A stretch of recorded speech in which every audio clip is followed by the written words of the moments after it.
Hello and welcome to the next episode of the podcast on negotiation. And today also with a special guest, Josh Weiss. Josh, great to have you with us. Hi, Remy. Great to be with you, my friend. We have paused our podcast for a while because we've just conducted the next edition of our negotiation competition, but I cannot imagine a better restart of the series than with you, Josh. And our today's episode will be devoted to two topics. One is Josh's new project, which is story collection that he has recently launched.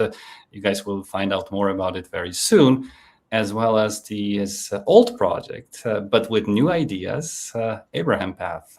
Josh, tell us your story briefly. Well, so my story, of course, is one that's been riddled with negotiation, conflict, and interesting endeavors over the years. I've been involved in the field for 30 years or so. Sounds hard to say, but I guess it's true.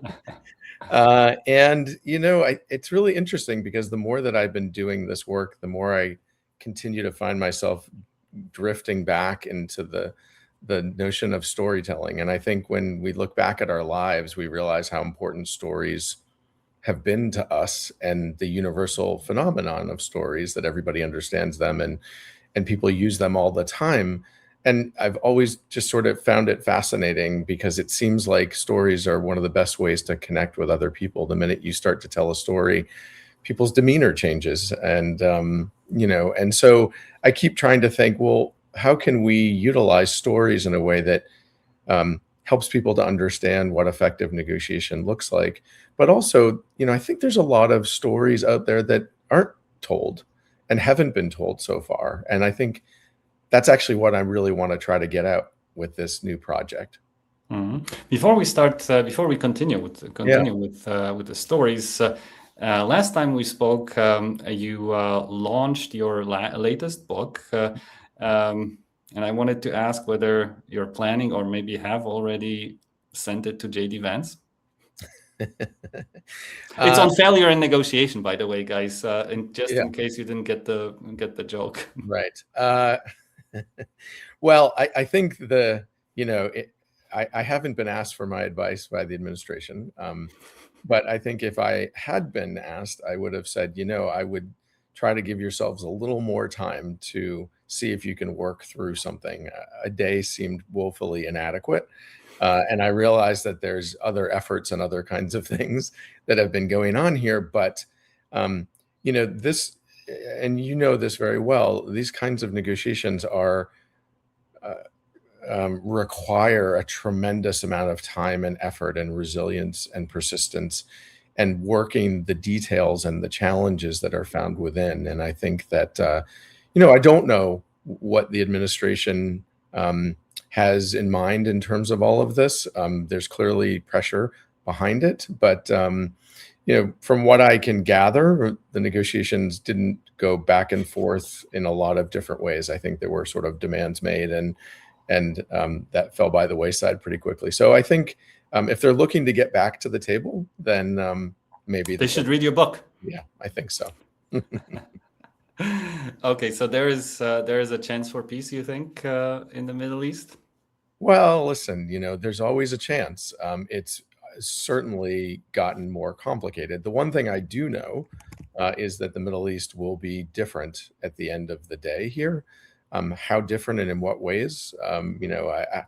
I don't think anybody knows that. And of course, the reality is that this is a very fluid situation and changes regularly. So, but I would love to see more and more of the diplomatic activity alongside the other elements of this. I think if you're going to get somewhere and actually come up with something, and I think there's an opportunity and maybe a possibility down the road of more of a regional solution here. I think bilateral things get hard, but I think if you start to look more broadly and say, what if we were to expand and bring in other players and actors? Could we begin to come up with some kind of regional approach to what's happening, and perhaps beginning down the road that Europe went down, over 100 years ago or so, right? And to try to create a community that engages with each other differently. That's a much longer term vision, and it would require, a lot of key players that have not been fully involved in the negotiations. But I think if it was something that somebody said, "Hey, what do you think you'd try to do if you were going to be involved here?" I think that's where I would try to head, is to talk to the Saudi Arabias of the world and the Turkeys of the world, and see if there wasn't a way to try to put this all together a little bit differently. It's a much bigger vision here, but I think sometimes if we're going to solve these kinds of challenges, I think you need more players who can act as guarantors and reinforce potential solutions. So, it would certainly complicate the negotiations more, but I think, there's a great quote by Nietzsche that I've always liked. It said, "For every complex problem, there's a simple solution that's wrong." And I think that, yeah, because I think the problem much of the time in our world is that that's what we and what leaders are often putting forth, is the simple solution to complicated problems. And I think if we are really going to try to have a different Middle East, have a different world, we need to have a level of complexity that matches what's going on. Mm-hmm. Wow. I love that quote. Yeah, it's great. It is absolutely amazing. So the Trump administration would say, it's going to last at least until November. So, but let's take a little bit of a longer perspective, a bit, let's say a year down the road, 2 years down the road, let's say 5 years down the road, maybe even 10. Mm-hmm. What is the story that people will be telling about these negotiations, about this conflict, these negotiations, and what is do you think? Will those stories be coherent in the Middle East and in the US and maybe in Israel? Or will those be completely disjoint, completely different stories? Well, I think for sure, the eye will be, in the beholder here in terms of what the story is that people will tell. I think that, the Trump administration will certainly, like most parties in negotiation, find their way of sort of declaring victory and saying, look what was accomplished. I think depending on what happens, the Iranians will do the same thing. I mean, it's, parties to a negotiation, that's what they do. When a negotiation is over, they say, this is all the wonderful things that I got. I think it will be very disjointed. I think one of the big challenges at the moment is that, from my understanding, all of the parties that are involved in this are not at the table. That the U.S. is representing Israel's interests, but there's a different interest there. And then, then you have Saudi Arabia, who's a key player, and Egypt and Turkey, and then the Gulf states, who all have these different interests. And I think part of the challenge are those being brought into the conversation? And I don't really think they are. I think the U.S. is driving whatever behaviors, whatever actions, and the others are going along with it. But there's going to be a point at which I think the United States decides that they've had enough and that they're going to go in a different direction. And I don't know whether other parties are going to be in that same place. In particular, Israel. I think Israel has different objectives than the U.S. And I think we already saw that with the ceasefire and the confusion related to the ceasefire, right? So I think it will be a very disjointed narrative. I think in the end, it's very hard to say what will come out of this. I think one of the real challenges is, what are people really negotiating here? Obviously there's a nuclear question, but there's also regime change. There's also economic dimensions to this challenge, and I think my perspective is that I think we have to move away from solely the transactional deal element to this, which is what the Trump administration tends to focus on, right? That even like with Ukraine, the first thing they worked on was a resource minerals deal. Yes. And in Venezuela, it's about oil, and in Greenland, it's about resources. And so there's a transactional element to all of these negotiations that fail to consider the long term. And so that's the part that I think is why there's so much uncertainty, because we don't know what this is going to look like. And, it was interesting because 10 days ago, whatever it was, 2 weeks ago, Saudi Arabia came out and said, don't stop fighting. which was I thought, a bit of an odd comment. But the more that I thought about it, the more I realized that what they were worried about, and I think what they are worried about, is the United States declaring victory early and going home and leaving a regime in place that is wounded, broken, angry, etc. Right, and that the region has to deal with what's left. The U.S. can come back across the shores and not have to manage the consequences of everything. And so I think the parties in the region want some form of finality to this, or something like that. And I think that's part of the challenge, is that they may have a very different vision of what that looks like than the U.S. That's a very rich answer. It almost got too serious for me. So let us read out a comment from one of the LinkedIn users, which I cannot contain myself.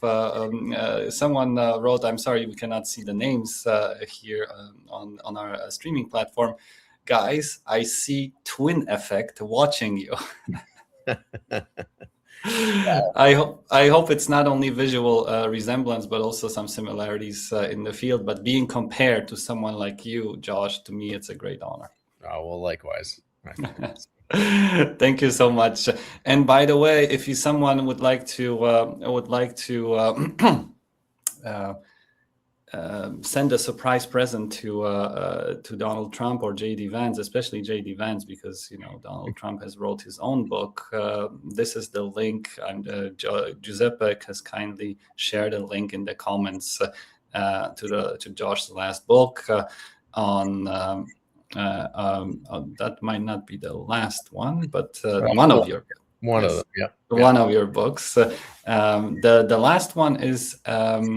Getting back to the table. Did I get it right? Yep, you did. Yep. Okay, getting back to the table, and it's absolutely amazing. So if you guys haven't read it, I strongly recommend our last podcast episode and the book itself, because it's about failure, something that we don't really talk about as negotiation teachers, instructors, professors very often, or often enough, and it's a part of our lives as negotiators, mediators, and as human beings.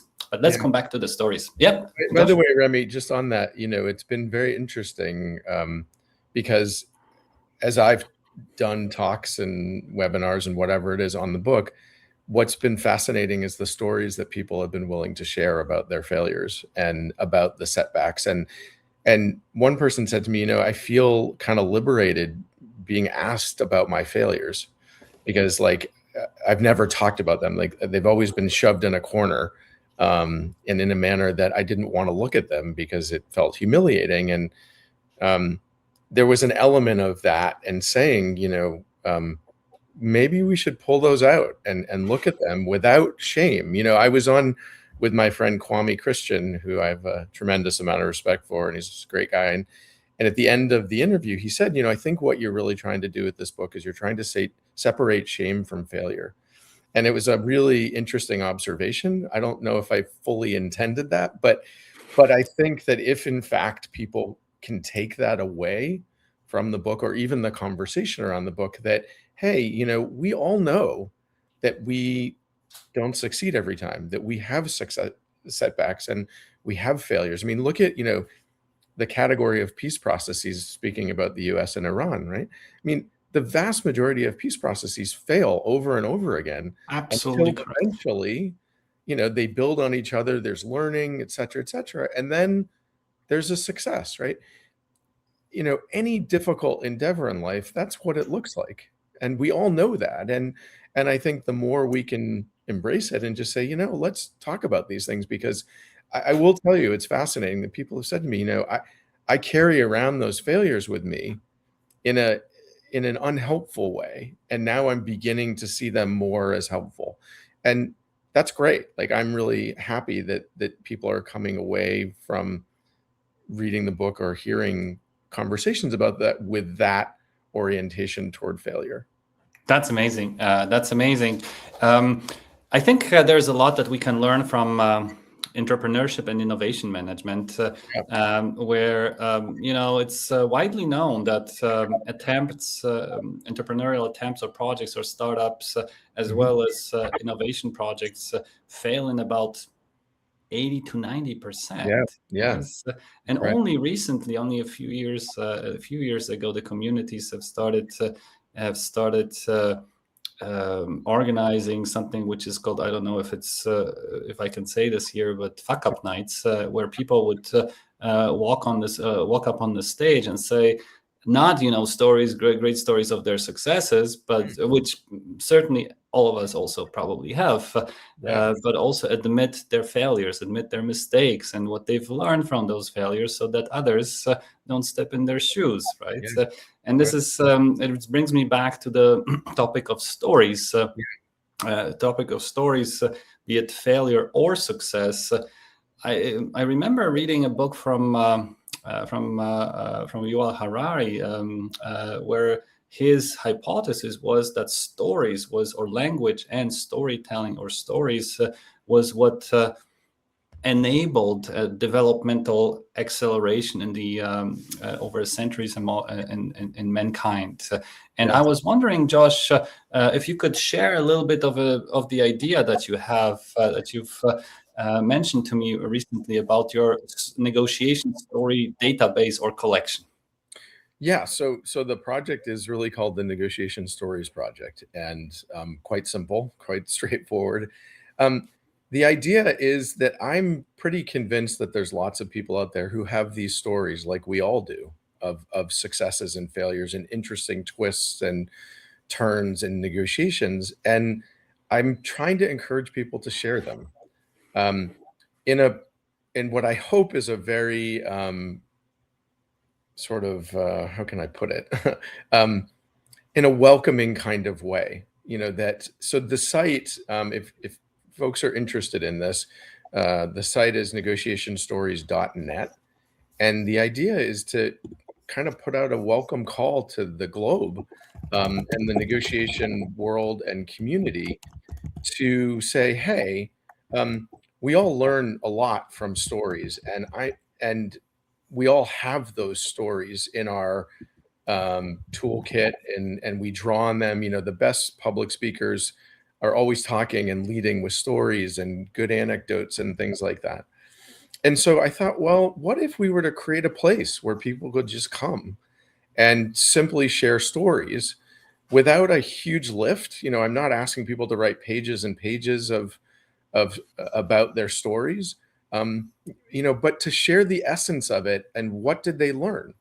And there's two different ways. There's two different functions, actually probably three, that folks, if they're interested, can contribute. One is writing it out in text. The other is actually that you can upload a video through YouTube and then embed it into the site. And the third is just simply an audio recording of a success, a failure. And I don't want people to get too hung up on, did I succeed? Did I do this well? Did I do that poorly? I just want people to share and say, here was this experience I had. And part of the reason that I'm hoping people will do this is because I think there's a lot of lessons within these stories that people pull out, right? When we have an experience, we draw some lessons from that. But one of the things that I've been really interested in the book that I wrote 5 years ago, the book of real world negotiations, and then getting back to the table, is that in both of those books, I share quite a number of stories. And what I've found quite interesting is that people have emailed me and said, this story that you told in the book of real world negotiation, you drew out a bunch of lessons, but you missed one. And I said, okay, really? Like, what is it? Like, what did I miss? And they're right. And it was fascinating. And they said, I didn't obviously experience this story, but I can really relate to it and resonate with what was laid out there, what was discussed, how the parties went about trying to manage things, etc. So, and there's some really interesting research by folks at Stanford on storytelling. And one of the most interesting things that the researchers there found was that people see themselves in stories, even if they're not directly involved in them. There's a relatability to it all that I don't think we possess in any other form of communication, right? Like the minute somebody says, can I tell you a story? What happens to you? For me, like there's something very calming about that. Like it's almost as if if I am feeling a little anxious or whatever, like all of a sudden it sort of transports me back to a day when like maybe sitting on my mom's lap listening to a story. And I'm just much more open and receptive to what is coming back at me. And so I think that, you know, we all know stories are also universal. They're part of every culture, and they're the way we learn about different things. Um, and so for me, I'm really hopeful that can encourage people to just come. It's a free site. We've tried to make it as easy as possible for people to upload stories and engage with each other and provide comments to people and just sort of create this community that can learn without any pressure. I think that's what I was really going for. And I have a good friend named Bruce Feiler, who some of your listeners may have heard about. He was a New York Times bestselling author, really brilliant guy. And he went through a period where he had cancer, and he put together a website about life's stories and life's transitions, and it was the kind of thing that sort of inspired me to do this, because people came and shared all kinds of stories about their own struggles and their own challenges. And I thought, if people could do that around negotiation, it would probably help a lot of folks out there to realize that maybe they're not alone when this happened or that happened, or that they could have approached things a little bit differently, or bringing in new ideas that they hadn't even really thought about, things along those lines. I don't know what people will take away from it, but that's the idea. And I'm really hoping that people will go and just share and not be too worried about what people think of those stories. Especially if you feel like there's a little bit of a failure there. I'll tell you, when I share some of my own failures, I'm really surprised at what happens. Typically what happens is other people start to share and they say, well, okay, the door is open. Like this looks like a safe space to kind of put these out there and see what we can all learn. So that's the idea. And again, like I said, it's not rocket science, but it's an effort at trying to say to like the negotiation community, which is, really amazing. I was at a conference last year in Lithuania where I did a keynote, and there were 600 people, almost all from Lithuania, who are interested in negotiation. And I thought, that's extraordinary. Like we don't even get that many people here in the United States for conferences, right? And so I thought, there's got to be more people out there who are interested in this. And it's, by the way, this is not just for experts or scholars. Everybody, we all know everyone negotiates every day, right? So I hope that people who are out there who don't really see themselves as negotiators by profession will also jump in and say, I've got some good business negotiations, or in the healthcare world, or sports negotiations. I mean, it's, or diplomacy, or whatever it might be. And there are categories that, people can put their stories in. They can tag their stories so that if you're looking for business cases, you can search for that and things like that. So that's the hope. And I don't know where it will go. But I think it's just an experiment that I hope people will embrace and dive into and see what happens. That's amazing. Guys, to repeat it once again, www.negotiationsstories written together, nothing in between, .net. www.negotiationsstories.net. And I'm going to add my story there very soon. You told us about the ordinance, how it started, who inspired you with the idea of a negotiation story collection. Tell us maybe more about Weiss. Why are you doing this? Is this like a explorative experiment without a particular outcome that would imply, in last sentence would imply it? Or do you have is it like a group catharsis, meant like a group catharsis? Let's share the stories of our failures so that we all feel better. Or is there sort of a vision that by sharing stories, like in Harari's hypothesis, our community will become tighter, will grow faster, will create more interest for the topic, and will be wise. We'll become wiser negotiators, wiser mediators later. Or is it maybe something completely else? What is it, Josh? No, and to be frank, it's probably a lot of those things. Some folks had said, well, you should go in and collect data and maybe I'm being lazy, I don't know, but that wasn't really the idea. Like, and it may be that there are interesting patterns and things like that. But another reason when it comes to the why was that, I spend a reasonable amount of time on LinkedIn because I find it very interesting. And I'm kind of fascinated when people put stories out there and it creates this dialogue and this kind of conversation. But you have to sort of happen upon it. And I thought, well, wait a minute. Like, if there's a place where people feel like they can go because they want to learn and they want to see those kinds of stories that's really dedicated to that, then, that's the why. And it is designed in part to try to bring this community closer and closer together.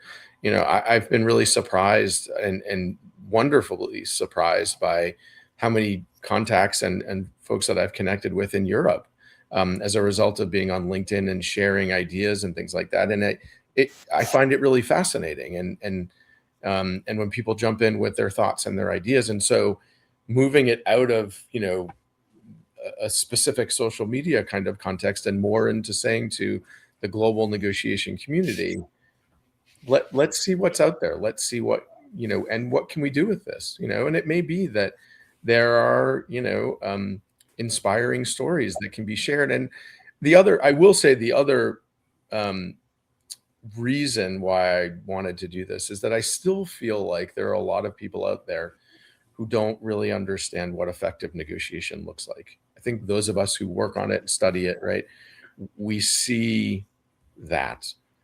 But I'm also hoping that people who come to the site will see that there's a lot of really interesting approaches to negotiation that people are using and taking, and very smart thinking when it comes to complicated problems.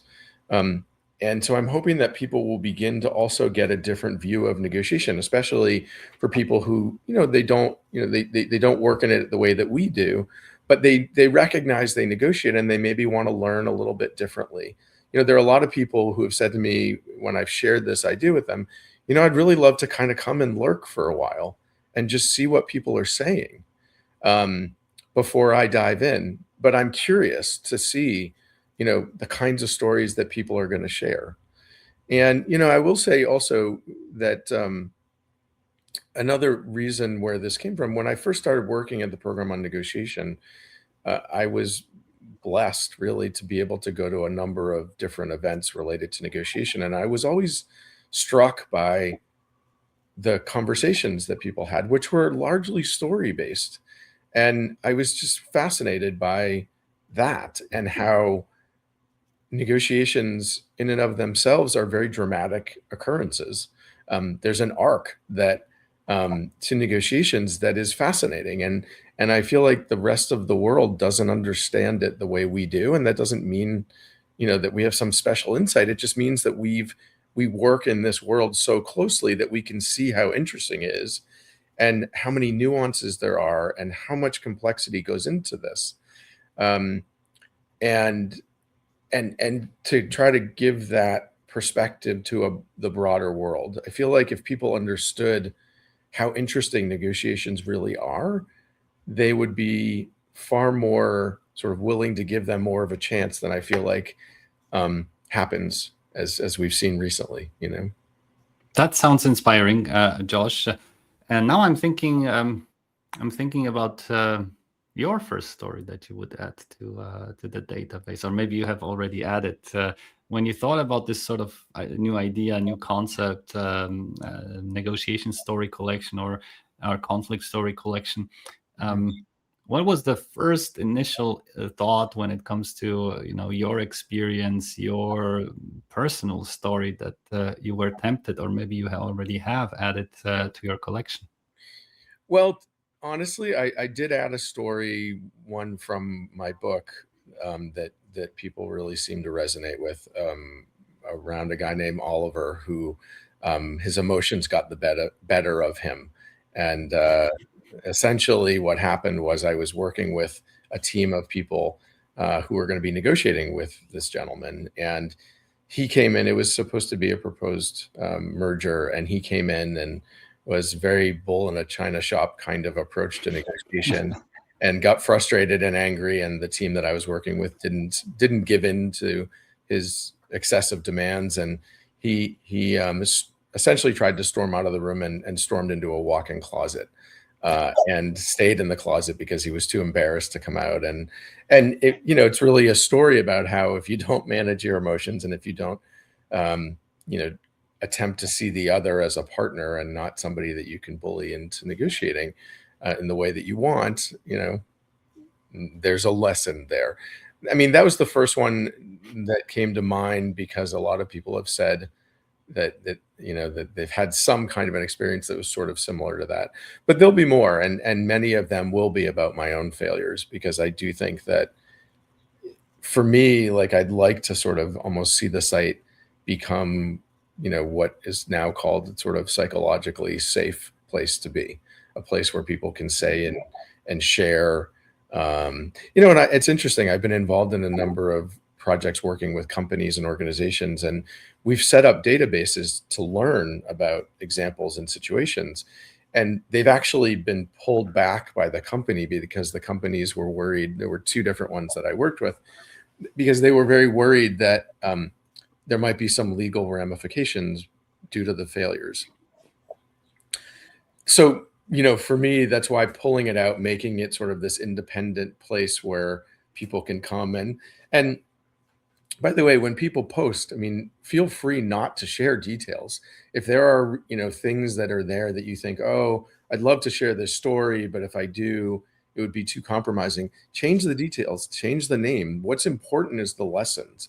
What's important is what happened and why, not names and dates and things along those lines. It's very interesting because I was a history major in college, mostly because I didn't really know what else I wanted to study.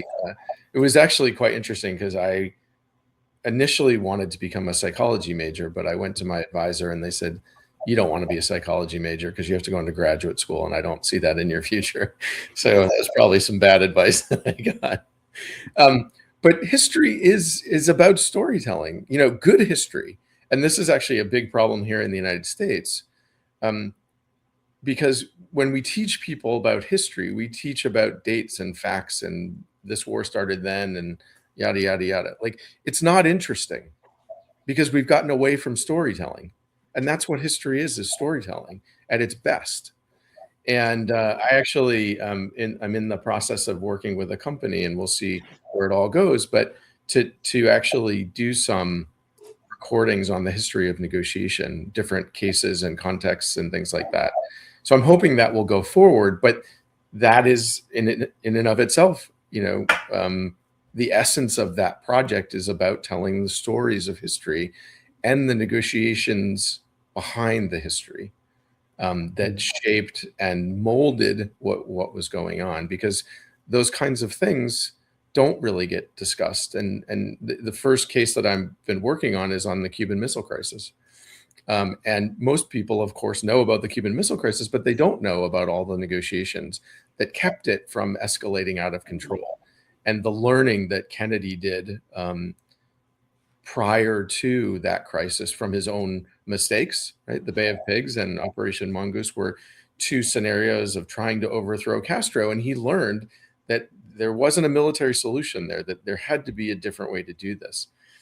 And there was also a really important book called The Guns of August that came out in January of 1962, that was about how countries essentially stumbled into World War I. And Kennedy had in his mind that lesson, which really drove his behavior throughout the Cuban Missile Crisis. And he kept pulling back from the brink because he was so concerned about making those mistakes, right? That's a story. That's history. That's what's interesting about all of this, right? And so that's what I'm hoping people will share. I don't know whether you've already heard this. I'm sure you have from your workshop participants and your students that you're a great storyteller. And I think this website, database, will make you even stronger in storytelling. Will make all of us stronger in storytelling. I love the example that you've quoted. I will use it for illustrating a walkaway point in negotiation. Yeah. Or a walkaway place. It is fascinating because, again, like a scenario like that, I've spent the last couple months, really exploring again. I mean, obviously, it's something that we learn a lot about, but the nuances and the level of interaction between the public and the private diplomacy and the secret channels, and there's just a tremendous amount to unpack there, and to keep, you just keep pulling back the layers, and you see what it took to keep this from escalating out of control and to ultimately lead to a negotiated solution that, by the way, included a really important dimension, which was face saving, right? That Kennedy had to give Khrushchev a face saving way out. Sure. And that's where the missiles in Turkey came in, right? Exactly. But it's those kinds of things that I think if people understood in more detail and, can think, well, what, and obviously most of us have not been in that kind of a scenario, right? But that doesn't mean that the kinds of negotiations that you haven't been in haven't been important, haven't, had a tremendous amount of lessons, and aren't worth sharing to the world. That sounds like an amazing project, Josh. Guys, if you are listening or watching us, this whole thing hinges on all of you. If you're out there listening, like, I'm just trying to create a space for this to happen, because I'm really curious. Life to me is a series of experiments, and some succeed and some fail, but this one hinges very much on people saying, oh, okay, well, let me give it a shot. And that's all I'm asking you to do. And I hope we'll be telling a success story about your new project on story databases very soon. Guys, please remember or type into your browsers www.negotiationstorieswrittentogether.net and add your negotiation story to Josh's database so that we all can learn from each other's successes and also failures. This is, I look forward, For all of the professors out there, I would love it if you would ask your students to participate, because I've just emailed 175 of my students who have graduated from my program over the year and said, hey, here's this new thing, please. And, and I've learned a lot from my students in terms of their own negotiations. There was recently a student who works in the operating room, and he had amazing stories of using interest-based negotiation to manage his way through the surgeons and the anesthesiologist and the radiologist and the competing interests, and fascinating, really good stuff. And I didn't know that, and I didn't know how you could utilize that in this way. And so, there's just, these stories are everywhere. And that's why I'm hoping if we can give it a little bit of a nudge, we can find a place that we can keep going and learning from. Guys, once again, add your stories. Go to Josh's website. Go to the database. You know why he's doing it. You know that it's to the benefit of all of us. This is a safe space for sharing negotiation stories of your success and or failure. I'm gonna forward a link to all participants of the negotiation challenge, and this our negotiation competition, which is a natural collection of success and maybe failure stories in some cases, and some of them I heard during the finals face to face. We just completed, just came back from Paris, and I remember distinctly, vividly, a conversation that I had at the very end once we've announced the finalists. One of the participants came up to me and said, "So we actually did negotiate against the winners in one of the rounds, or with the winners in one of the rounds, and we managed to agree on everything that we wanted. And he was using this sort of as an argument to question, the or maybe sort of to think about, to wonder about why these guys won. He paused for a second, and then he added, but maybe so did they. And that pretty much tells a very nice compact story about what greatness in negotiation is in a nutshell. It means making our negotiation partners feel like winners while we are achieving or overachieving our objectives. It's interesting because I was a judge twice at a competition, and I remember one of the competitions, a woman came up to me after and she said, what do you think we did well and what do you think we could have improved on? And I said, did you notice what did you notice about your counterpart during the negotiation? And it was the winning side took more of a positional approach. Okay. And she said, well, I noticed that their body language wasn't really matching what they were saying.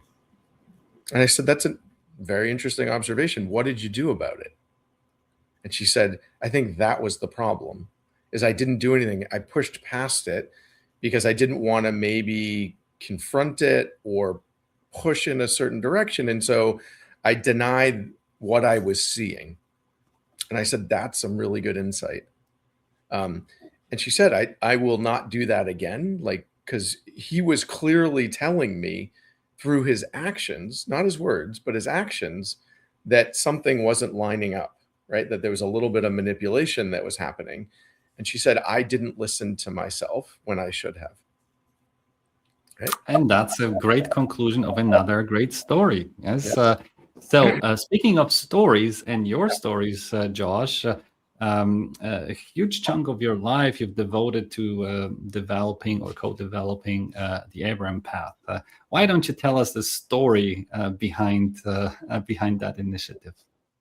Well, and I will. And right behind me, by the way, is the ancient map of the path of Abraham above my shoulder. And there's a picture of me and William Ury on the top of Mount Sinai, which was one of the most sort of fascinating experiences.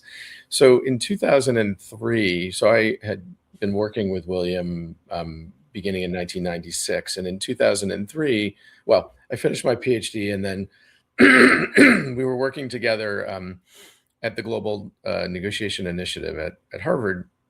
And he lived and lives out in Boulder, Colorado. And so I would go out there a couple of times a year and we would go walking and have our meetings about what we were going to do the next 6 months or year or couple year planning process and things like that. And I remember it was December of 2003 and the United States had gone into Iraq, and William had gotten together with a number of sort of conflict resolution negotiation professionals in the area. And they talked about what could they do, not at a governmental level, but at a people to people level to make a difference. And, they started to talk and William's a big hiker. And so somebody, floated the idea of, well, is there a common figure that might help with creating this kind of understanding between people from different regions, different religions, etc.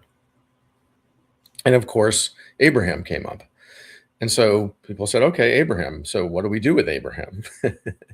And the answer was we dust off the footprints of Abraham and recreate the route that Abraham was purported to have walked. Because, the interesting thing, of course, is there's no archaeological evidence that Abraham ever lived. So it's a wonderful myth that is perhaps the most widely known story in the world, right? So we were walking in the Rocky Mountains and William said, let me try this out on you. Here's this idea of the Abraham Path. And he said, what do you think? I said, I think it's crazy and we should definitely do it. And he said, listen, I give us about a 10% chance this will ever come to life. So if we don't get anywhere, no harm, no foul, right? Like it was, and, I remember, and he said to me, and my relationship with William has been one where, he's such a visionary kind of guy and he has these amazing thoughts and ideas.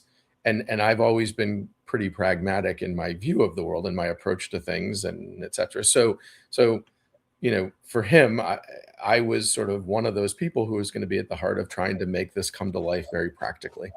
But I remember, to tell the story even further, that I got back to Harvard and I sat down at my desk and I was staring at my computer thinking, I have absolutely no idea what to do right now. I know nothing about long distance walking paths and how to dust off thousands of years old paths and all of this stuff. And so I remember calling him and saying, I think you and I need to talk through how we're going to get started, because there's got to be some sequence here that I'm not understanding or not sort of really grasping. And we did talk about it, and we started at the international level and worked our way down. And I made many, many trips back and forth to the region.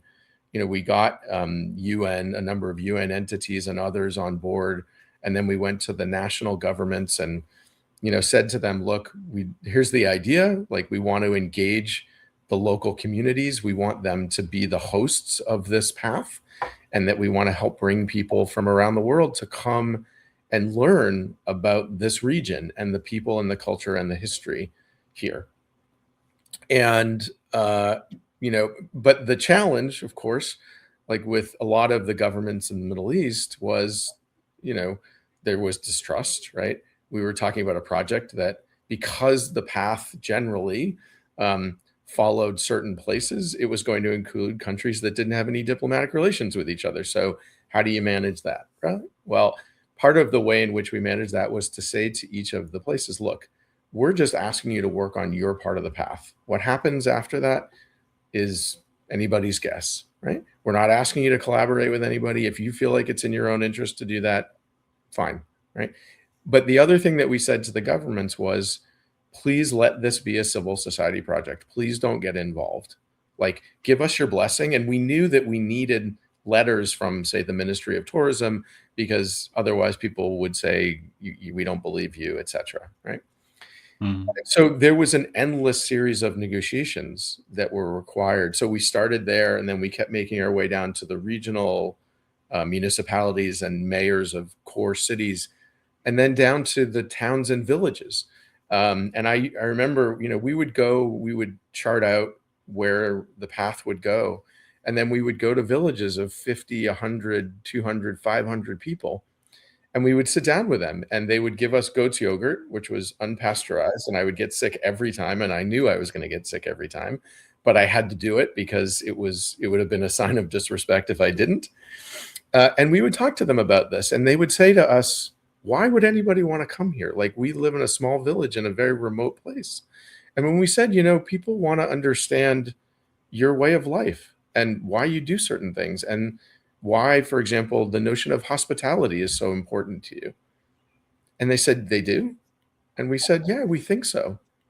And the other interesting thing was that people also in those places, when we started to explain that, maybe eventually this would stretch all the way down to Ur of the Chaldees, which is in southern Iraq, right? And come up through northern Iraq, through Turkey, down to Syria, ending up either in Saudi Arabia, in Mecca, Medina, or in Egypt, or a number of waypoints, but also, in Hebron or Al Khalil, where the tomb of Abraham and Sarah and Rachel and Rebecca and Leah and all that, the whole cast of biblical characters are, right? And what was fascinating about that is when we would tell the story, the villages, they would say, so we would be part of this much bigger idea, right? Like, we'd be connected to Hebron, to Al Khalil. And we'd say, yeah, you would be. And it was as if we had, given them a gold crown or something, that like it was so inspiring for them and so meaningful, because Abraham is a living figure, Ibrahim, right? In the region, like, we talk about Abraham in the West as a pivotal figure that we draw our lineage back to. Right? But there, as one of my favorite friends on the path, a woman named Arzu Yilmaz, who worked with us forever and is on the board, said, Abraham is in the rocks. Abraham is in the trees. Abraham is in everything that you see here. He's a living, breathing figure that people embrace very, very differently. And we saw that all along the path when we would talk to people, and we would mention this, their eyes would light up. Like, there's a way of honoring this history. And I mean, and that led, and to be very candid, we took what could only be considered an iterative approach, meaning that we would take a step and we would say, okay, let's listen for the reaction that we get, and then take another step. Like, we didn't have a grand vision. We didn't have this blueprint for how to do all of this. Like, it was a very slow, methodical kind of process where we would take some actions and then listen carefully. And talk about failure. We made a lot of mistakes, a lot. And it was only the power of Abraham and Ibrahim that kept this project from collapsing, because there was such a reverence. And, I mean, we're now 22 years into this endeavor. And it's been fascinating. And a lot of people have said, well, why are you doing this when there's all the fighting and conflicts that are happening? Why don't you wait till it's a little calmer? And it's like, well, we could be waiting here forever. Who knows what's going to happen? So you have to forge ahead, and you have to, work with what you can. The really nice thing about the path is that it is, because of its length and its diversity, there's always a part that's open. I was in Turkey and in Kurdistan in northern Iraq in October, and now, very sadly, that's where a lot of missiles are falling and where some of the fighting is happening. And it's just amazing how fast it changes. But I can tell you that the experiences are beyond extraordinary. Like, the hospitality that I have experienced, the wonder of the children that you come into contact with when you're walking humbly into their village of 100 people, and you're going to stay with a family overnight, because we have a homestay program. So you stay with families and share a meal and try to communicate and maybe play a little football in the yard and do all that and drink a million cups of tea and yogurt, goat yogurt. Yogurt, yes, sadly, yeah. It's an experience that, when we take people, nobody comes back the same. Not one person. And what I've always found really fascinating, like when we went in October, there were 30 of us from probably, I think, about 15 different countries. And the bond that happens between people who are traveling in a place where people have apprehensions and concerns and fears, right? The bond that is created by those people is, I can't explain it. It is magical. By the end of the week that we walked, people were like, I love all of you so much. Like, you don't understand how important you were to this journey for me, and to share this kind of experience and to push myself, right? Because it is pushing yourself to go out into a place that is very different and with different customs and different views and different perspectives. But once you are there for a day or so, you see the humanity in people. You do. There's no way not to. That's the thing that I've always been fascinated by, is that and when you talk to people there, you realize that they want the same things. Like, when I say, what do you want for your children? We would love them to get an education and to get a good job and to help, provide for the family and be around and be with us. And it's no different than what I want for my own kids. And I think that was the purpose of the path, was to break down these barriers, one person at a time, one meal at a time, one homestay at a time. And people have often said, well, how much of a difference can you really make? Well, there's that old story that I was reminded of recently of I think it was an older man who's on a beach, and there's starfish all along the beach. Yeah. And he's throwing the starfish and there's thousands of them on the beach. Some of you probably know this story. I know you do, Remy, because I can see you smiling, right? But again, we're back to stories. And a younger guy walks by and says, what are you doing? He said, well, I'm throwing the starfish in because they're going to die if they stay out here. And he said, well, there's thousands of them. Like, how are you going to make much of a difference? And he picks one up and he throws it in. And he said, I just made a very big difference for that one. Like, he's alive because of me. Right. And I think that's the analogy, that, that one person at a time then comes and they share their experience and their story with the broader world, or through a presentation or a conversation, and we begin to slowly but surely end up having a bit of a change in perspective, and that the views and the beliefs that we hold, there are holes that begin to emerge, and you say, well, wait a minute, if this person was really this fanatical or this dogmatic in their views, they wouldn't welcome me.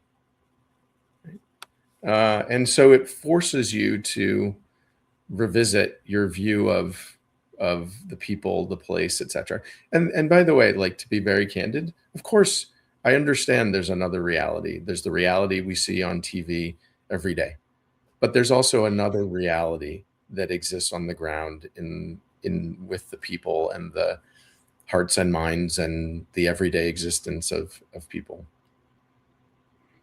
Yes, Josh, as if this was not fascinating enough, you recently shared with me another idea which I thought was brilliant, combining the Abraham path with negotiation or conflict resolution teaching. Tell us more about it, please.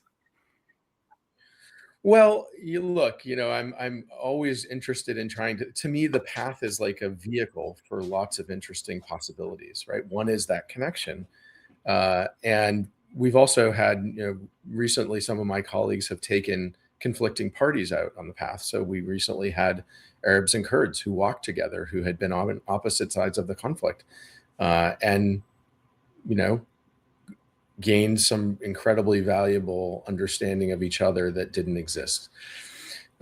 So I had the idea that was thwarted by COVID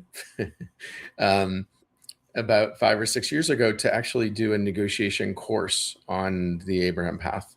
So walk for 5 days, but have it be punctuated by learning about negotiation, different approaches, different styles, doing role plays and simulations while people walk, debriefing them around lunch and over a fire, and using the path as a vehicle to learn about negotiation. And there's an extraordinary history of negotiation in the region that most of us don't know as well. And so part of the goal was to also open the door to people from those places to talk about the contribution of the region to negotiation, etc. And so I'm still interested and hopeful of doing that. I think things have sort of gotten to a place where it's very likely a bit more possible now to dust off that idea, if you will, and to have some folks who are interested in learning more about negotiation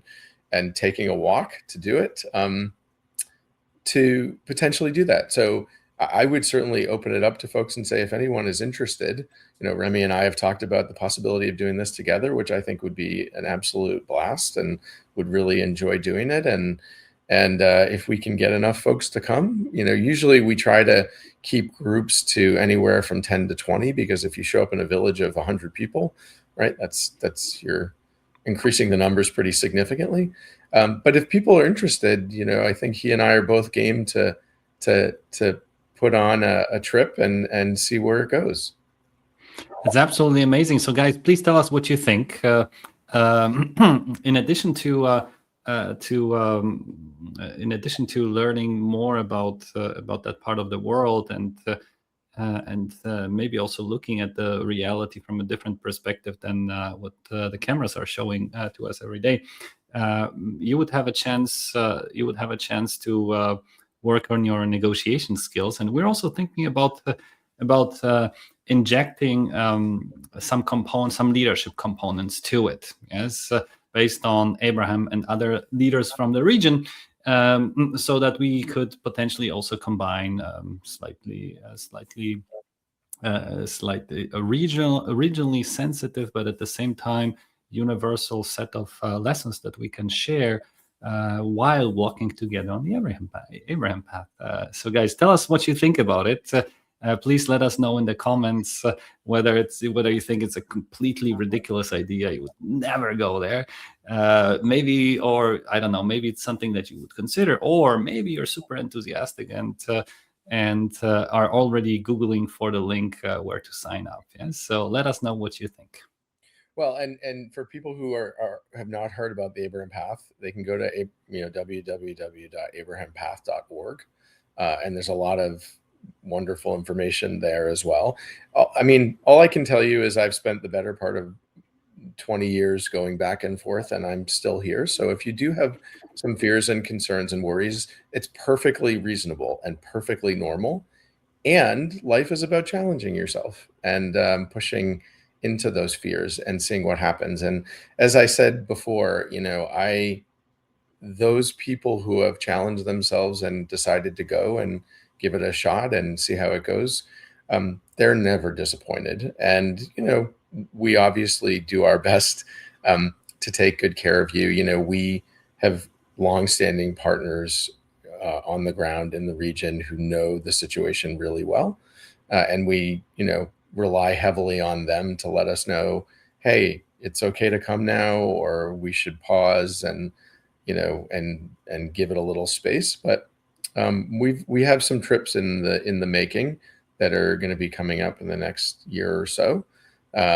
So it's definitely doable. And if people are interested, please, we can begin to put together a group. It'd be really fun. That sounds amazing. Josh. Two things as a quick summary. Number one, guys, your negotiation stories, please add them to www.negotiationstories.net. Help us learn from your successes and failures so that we can advance the field and push it forward, become better negotiators, resolve conflict, or reduce its intensity or frequency. The other homework, please let us know what you think about taking a negotiation and leadership class while walking on the Abraham Path. This is a crazy idea, but like many crazy ideas, it will probably produce another set of great stories that you guys could put on www.negotiationstories.net. Josh, thank you so much for sharing your wisdom with us, for sharing your experience and ideas. I certainly hope that some of our viewers and listeners will become at least intrigued by our today's conversation. Hope you will have an uplift of stories on your website, and I look forward to staying in touch with you in the future. Thank you so much. Thank you, and thanks so much for having me on. It really does make a big difference. If I can't get people to know about this, it won't ever go anywhere. So I'm very grateful to you for giving me the space to share this idea. Thank you so much, Josh. Bye-bye. Bye, everyone. Thank you.